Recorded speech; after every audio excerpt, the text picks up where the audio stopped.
Kabar pemakzulan Presiden Joko Widodo semakin ramai dibicarakan.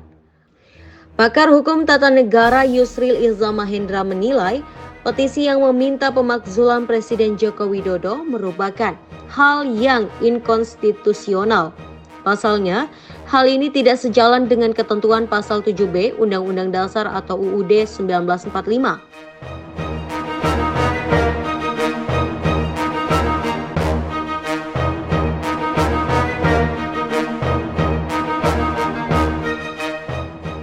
Yusril menjelaskan pemakzulan harus dimulai dari Dewan Perwakilan Rakyat atau DPR yang mengeluarkan pendapat bahwa Presiden telah melanggar pasal 7B Undang-Undang 1945, yakni melakukan pengkhianatan terhadap negara, korupsi, penyuapan, tindak pidana berat lainnya, melakukan perbuatan tercela atau tidak memenuhi syarat lagi sebagai Presiden. Tanpa uraian jelas mengenai aspek mana dari pasal 7B Undang-Undang 1945 yang dilanggar Presiden, maka pemakzulan adalah langkah inkonstitusional. Yusril melanjutkan, jika MK memutuskan pendapat DPR itu terbukti secara sah dan meyakinkan, DPR menyampaikan usulan pemakzulan itu kepada MPR.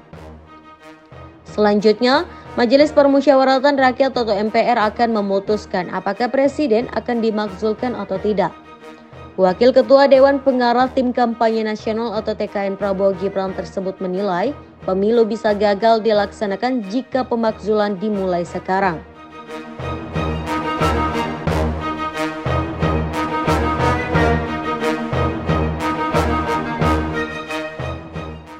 Saya sudah membuat satu statement bahwa sebenarnya pemakzulan itu kan dasarnya pasal 7B dari Undang-Undang 45. Presiden itu melakukan pengkhianatan terhadap negara, melakukan korupsi, melakukan perbuatan tercela dan lain-lain, tidak memenuhi syarat lagi sebagai Presiden.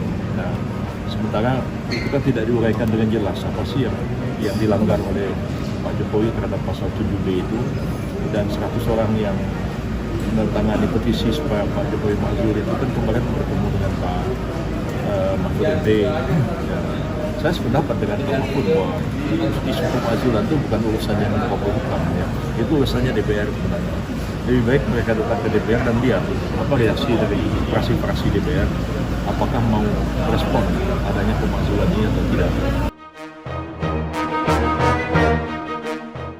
Yusril mengaku heran dengan tokoh-tokoh yang berusaha memakzulkan Presiden lewat Menteri Koordinator Bidang Politik Hukum dan Keamanan atau Menko Polhukam. Sebab, menurutnya, rencana pemakzulan harus disampaikan kepada fraksi-fraksi DPR agar lembaga ini bisa segera menindaklanjutinya. Yusril menilai pemakzulan adalah aksi yang dilakukan untuk memperkeruh pelaksanaan pemilu 2024.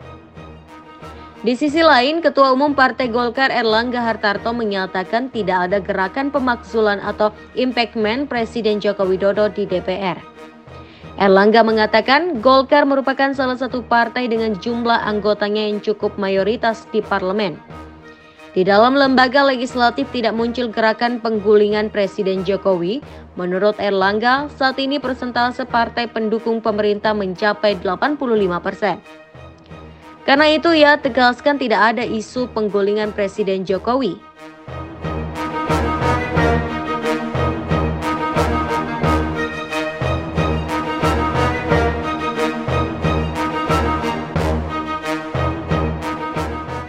Sebelumnya, Menteri Koordinator Bidang Politik Hukum dan Keamanan Mahfud MD menerima usulan dari sejumlah orang yang mengatasnamakan Potosi 100. Mereka diantaranya adalah Faisal Assegaf, Marwan Batubara, dan Letnan Jenderal TNI Marsikal ataupun Soeharto.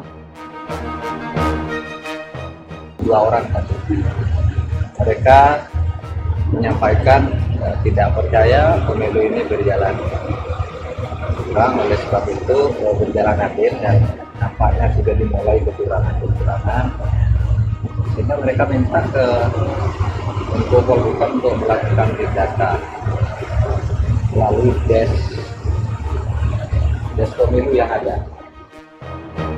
Bicara untuk ketiga calon, dan untuk perbaikan-perbaikan ke depan. Juga untuk introspeksi kita semuanya, untuk evaluasi kita semuanya. Saya tidak berbicara satu calon atau dua calon. Ya.